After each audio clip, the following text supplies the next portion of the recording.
Deuxième travail dont je voulais un peu parler et qui a été publié séparément, c'est toute une monographie. Il y a ma thèse et puis une monographie sur l'ENDEP, et il y a la monographie, une deuxième monographie sur l'enfant appelé Nit Kubon en Wolof. Et c'est de ça que je voudrais parler, d'une part parce que c'est un gros travail, d'autre part parce que j'y suis revenu tout récemment sur la question avec une recherche sur le terrain au Sénégal, et que par ailleurs c'est un thème plutôt intéressant pour, en tout cas pour les psychologues, la psychopathologie. Alors, de quoi il s'agit? Il s'agit d'un syndrome traditionnellement homologué, que j'ai découvert en 1960, je ne sais combien, dans un petit village qui s'appelle Malika, sur la côte sénégalaise. Et qu'ensuite, ça m'a beaucoup intéressé. Il est assez, cette affaire de Nit Kubon est assez connue dans les milieux de psychiatrie infantile, parce que c'est un des rares cas de codification traditionnelle, culturelle, de phénomènes psychologiques qui ressemblent de près ou de loin à l'autisme infantile, actuellement très à la mode. Enfin, à la mode. Alors, j'ai décrit tout ça dans une monographie d'une centaine de pages, qui comprend aussi, et c'est ça qui était la grande innovation de l'époque, 3 études de cas très fouillées, qui ont été faites par Jacqueline Raben, qui travaillait également pour l'équipe multidisciplinaire de FAN, où je travaillais moi-même, et qui a observé des enfants en milieu rural, dans leur milieu familial, sur une durée prolongée. Ce qui n'a, à mon avis, à l'époque, ça n'a jamais été fait à l'époque encore en Afrique. Il faut voir tout ça avec les yeux de l'époque. Alors, et ce travail a ensuite été republié en 2000, je crois, par Toby Nathan, dans un volume qui s'appelle L'enfant ancêtre, qu'il a généreusement signé lui-même. Et puis, il a été commenté plusieurs fois par des spécialistes de la psychiatrie même des psychanalystes, comme par exemple Douville ou Pierre-Henri Castel, et même par Jacques Lacan, qui est bien connu un peu partout, et qui à l'époque nous a convoqués, Jacqueline Rabin et moi, pour... il a lu, semble-t-il, l'article, et qui, après un silence long et insupportable, et dont il avait le secret, et il a fini par nous poser une seule question: mais savez-vous de quand ça date? Alors, j'en parle parce que ce n'était pas totalement dénué de sens, comme la suite l'a prouvé. Alors, de quoi s'agit-il? Que je préfère citer mes interlocuteurs villageois d'alors. C'est des petits extraits. Alors, c'est quoi un enfant Nit Kubon? Peu après sa naissance, il a un cri particulier. Il a une figure claire. Il refuse de téter. Il grossit et maigrit brusquement. Il se met à marcher à 7 mois. Il a des sortes de crises, la chaleur l'étouffe, il tend les bras, puis il fait comme s'il était mort. C'est pour le bébé. Après le sevrage qui a lieu très tardivement, vers 2 ans, en tout cas à cette époque, qu'est-ce qu'on dit? C'est un enfant un bel enfant qui attire les regards. Il baisse la tête, il ne regarde pas les gens en face, même pas ses camarades. On dirait qu'il a honte de regarder. Il se regarde vers l'intérieur. Dès que vous le regardez, il cache son visage pour éviter que vous le fixiez. Alors, côté parole et sociabilité, on dit qu'il est intelligent, mais il ne se confie pas aux autres. Il ne parle pas ou parle très peu. Il parle, puis soudain, il se tait. Il ferme sa figure, il se plie et il dit « je suis malade », alors qu'il n'a rien. Il se retire dans un coin. Il ne joue pas avec les autres, il ne les taquine pas. Ses réactions sont imprévisibles. Comme on dit, du coup, il change de caractère, il se met brusquement à pleurer ou à rire.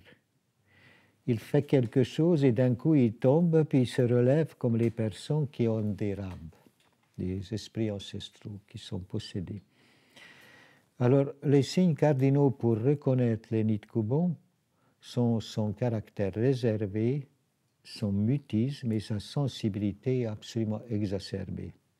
Je vais citer toujours, il se tient en lui-même, c'est un enfant qui se suffit. Il pleure dès que sa mère entre dans une foule ou qu'un étranger arrive à la maison. Il est peureux, c'est un enfant solitaire et mécontent.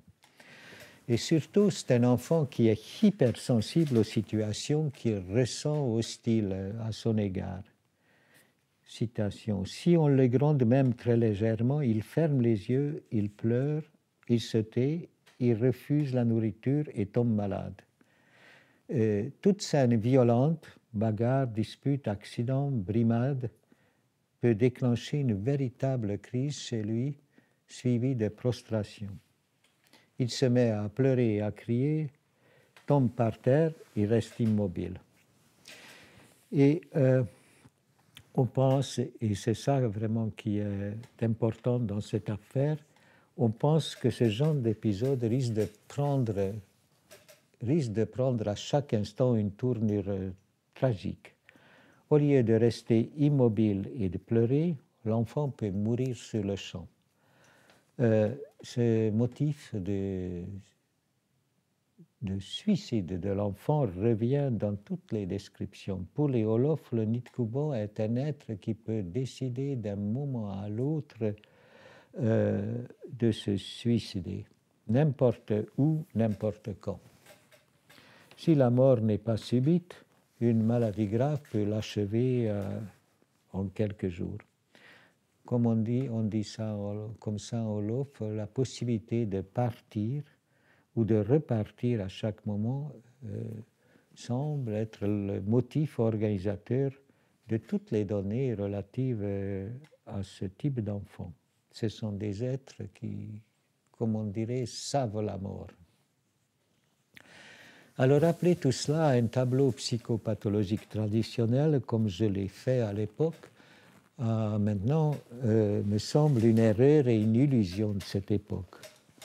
À l'évidence, ce tableau n'est pas assimilable à aucun syndrome pédico-psychologique. Depuis la grosse tête, l'intelligence ou la beauté éventuelle de Nidkubon, jusqu'à sa faculté de mourir sur le champ, son portrait comporte beaucoup de composants extra-psychologiques impossibles à comprendre sans prendre en compte les interrogations sur l'identité de ces enfants. Alors ça, j'y reviendrai. Mais je note déjà que rien que dans ces portraits rapides, il y a de quoi loger, pour ceux qui sont un peu psychologues, il y a de quoi loger toutes sortes de pathologies depuis l'autisme jusqu'à la dépression ou la phobie. Alors, j'avoue que dès le début, j'ai pensé à une mise en forme culturelle de l'autisme et insisté sur l'aspect protecteur de ce complexe, pour autant que la principale règle de conduite envers les nids de Coubon est de l'exempter, de le gratifier en permanence pour le dissuader de se suicider, de partir. Ceci dit, j'ai souligné dès le début que ce tableau culturellement codé n'est pas assimilable à l'autisme, quoi qu'on entende par ce terme. Et avec le recul, il me semble que sa diversité interne est... Bon, tout le monde n'est pas censé savoir tout ce qui s'est passé sur le plan de l'autisme au niveau international ces temps derniers, mais il y a eu des modifications complètes de la notion et de son classement par ce qu'on appelle le DSM, c'est-à-dire le manuel de diagnostic américain qui fait loi auprès des psychiatres. Et on est passé de la notion d'autisme à la notion de, comment on appelle ça, des troubles envahissants du développement en un an. Puis des troubles envahissants du développement qui étaient déjà un pot pourri à celui qui est actuellement en vigueur. La catégorie en vigueur, ce sont les... comment que je traduis ça, les troubles du spectre TSA, troubles du spectre de l'autisme. Et catégorie dans laquelle on a mis un tas de choses qui arrangeaient en particulier les laboratoires pharmaceutiques. Donc c'est une question extrêmement discutable. En tout cas, le tableau de Nid-Coubon, d'une façon ou d'une autre, ressemble à ces catégories du DSM. Alors, en tout cas, si on parle un peu en professionnel, s'il y a certainement parmi les nids de Coubon des enfants qui s'apparentent à nos autistes, au sens large, ou au sens restreint de Gardner, un psychiatre qui a décrit la forme la plus grave de l'autisme infantile. Et, en tout cas, ce label Wolof ne correspond à aucune de ces catégories d'autisme qu'on a inventé. Ce n'est pas une catégorie nosographique. Alors on pouvait le considérer aussi comme ce qu'on a appelé dans notre domaine les culture bound syndrome, comme le Sousto ou le Coro par exemple. Mais ce genre de label qui est de retour d'ailleurs en ethnopsychiatrie sous l'enfant, sous le label enfant ancêtre inventé par Nathan et d'autres, ne vaut pas plus que les autres labels, à mon avis. C'est une autre façon de réduire ce complexe à quelque chose de fixe et d'intemporel, explicable par les arcanes d'une immuable culture Wolof qui n'a jamais existé. La culture Wolof a toujours changé, si tant est qu'elle ait existé jamais en tant que culture Wolof. De toute façon, suite à mon travail, des complexes tout à fait comparables ont été découverts et décrits dans d'autres sociétés africaines, Peul, Serer, Yoruba, Mossi, Hausa, etc. Et en clinique, en psychopathologie clinique des migrants, il y a eu toute une série d'études de cas d'enfants de ce type-là. Maintenant, je reviens au Sénégal. J'ai bien souligné que les idées par rapport à l'identité du Nid de Coubon sont très loin de se réduire à celles du retour d'un ancêtre ou d'un esprit ancestral, d'un rab dans la famille. C'était ça l'interprétation classique. En fait, là, ce que j'estime la plus déroutante particularité de ce tableau, c'est l'incertitude des gens quant à son identité. C'est quand même assez rare de rencontrer le doute comme ça, le doute institutionnalisé dans une société traditionnelle, mais voici un cas. Impossibilité de l'identifier. En clair, les difficultés de communication avec l'enfant poussent ses proches à des hypothèses sur son origine, mais ces hypothèses qui sont confortées souvent ou lancées par les devins, ces hypothèses restent flottantes même après les rites thérapeutiques. Concrètement, l'interprétation par le retour d'un ancêtre n'est qu'une des 4 interprétations possibles en fonction de l'état de l'enfant et des régions et des guérisseurs consultés. Alors, la version, là, je vais résumer, la version la plus dure, c'est que le Nidkubon est un enfant échangé, comme on dit, Wetje en Wolof. C'est-à-dire qu'il a été, l'enfant a été échangé par les djinns, que c'est un enfant de djinn, c'est un Domujin ou Domurab, enfant de rab qui s'est égaré parmi les humains. Alors, par rapport aux enfants échangés, catégorie évidemment que j'ai étudiée à l'époque, où il faut aussi ranger les microcéphales, les débiles profonds, toute une catégorie d'enfants malades. À l'époque, certains guérisseurs pratiquaient encore beaucoup le renvoi de l'enfant au monde d'où il venait. Et l'expression typique était que le guérisseur dépose l'enfant sur une termitière, bébé, et puis il le fait fondre dans le vent. C'était l'expression utilisée à cette époque. Alors, actuellement, forcément, ça a été interdit depuis longtemps et il y a eu des graves problèmes policiers à ce propos-là. Cela dit,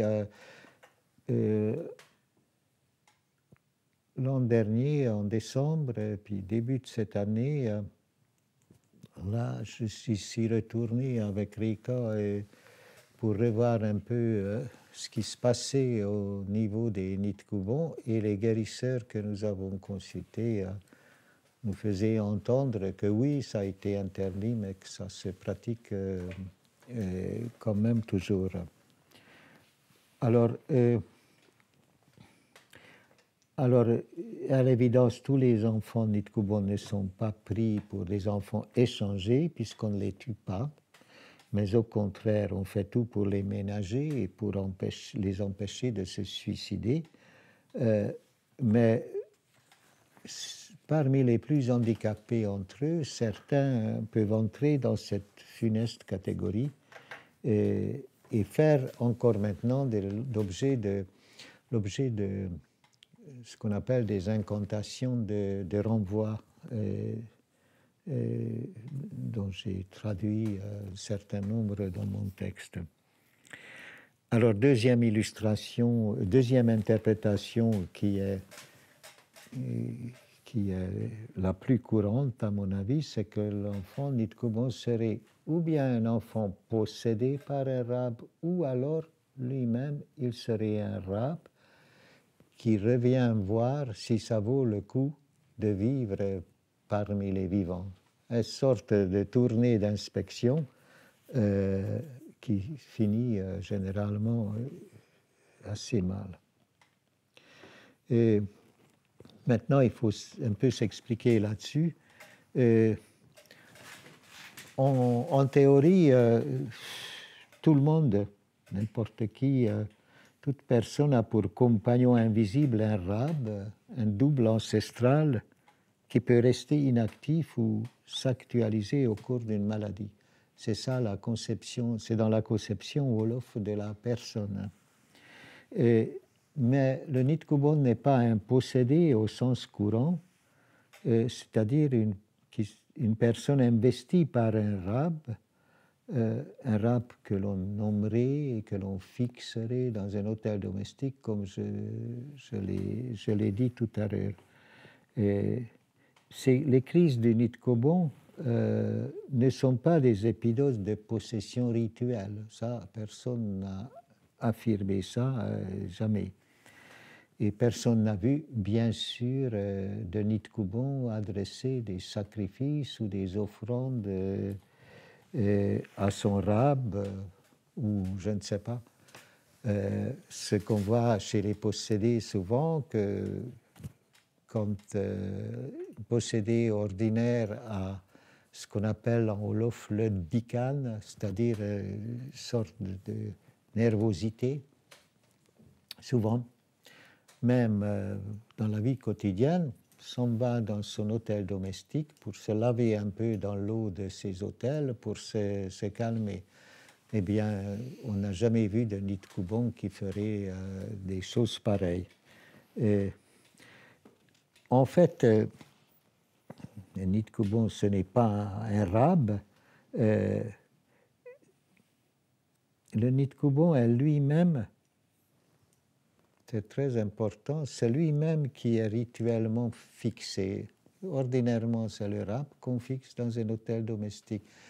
Dans le cas du Nitkubon, c'est lui-même qui est fixé au moyen d'une opération qu'on appelle en wolof dot, retenir, planter, retenir, qui consiste très simplement à prononcer une incantation, planter un pieu en bois ou en fer, souvent dans l'hôtel domestique des rabs de la famille, et ainsi on estime que le Nitkubon ne va plus partir. Partir, en l'occurrence, signifie se suicider. C'est la principale opération magique qu'on fait pour un Nitkubon. Et d'ailleurs, là, au mois de février, non, janvier plutôt, la chose est d'actualité parce qu'on continue à pratiquer ce genre de rituel qu'on a vu à Rufisque, dans un endroit où on connaissait des gens.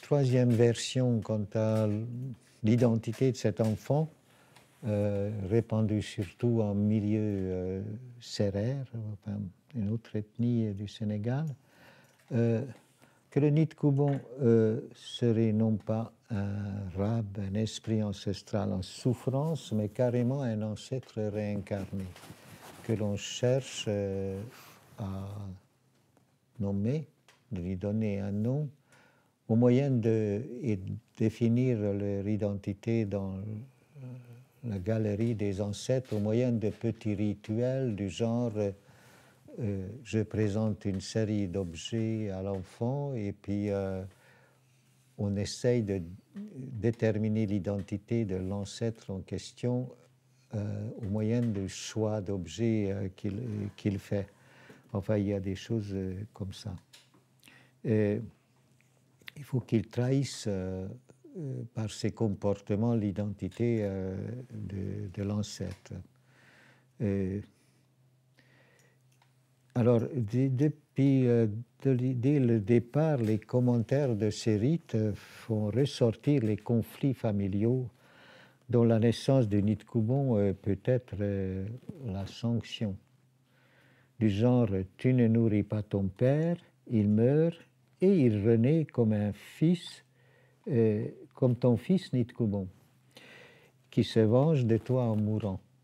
par exemple. Ce genre d'idée est assez répandu. Et ces enfants asociaux sont souvent crédités de mauvais souhaits envers leurs parents, en particulier envers leur père.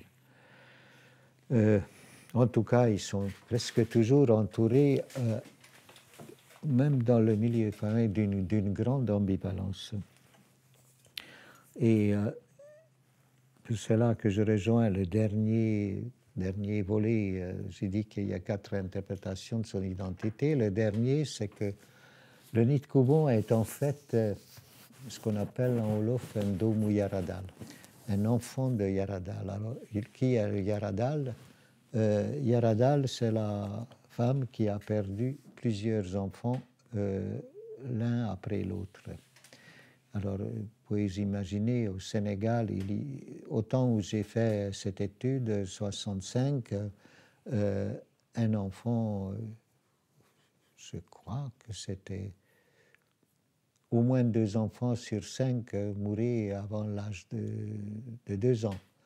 Donc, ce n'est pas une petite affaire. Donc, le Nidkubon serait, certains Nidkubon seraient comme ça des enfants qui reviennent pour voir si ça vaut le coup de rester, et puis ils décident que non, ils repartent, et si bien que ce n'est pas des racontards comme ça, parce qu'au cours de notre enquête cette année, j'y reviendrai, nous avons rencontré par exemple une femme serrère qui... on était en train de discuter avec les guérisseurs, groupe dont elle faisait partie, et puis tout d'un coup, elle prend la parole, elle dit « Je suis 7 fois née ». Alors on était un peu interloqué, à 7 fois née. Ben oui, ça signifiait qu'elle est revenue 7 fois et qu'elle était un ex-Nidkubon qui a survécu et avec qui on a eu d'ailleurs d'excellents entretiens par la suite. Donc, Nidkubon peut être aussi un enfant comme ça. Alors, évidemment, tous les enfants survivants ne présentent pas le profil d'un Nidkubon.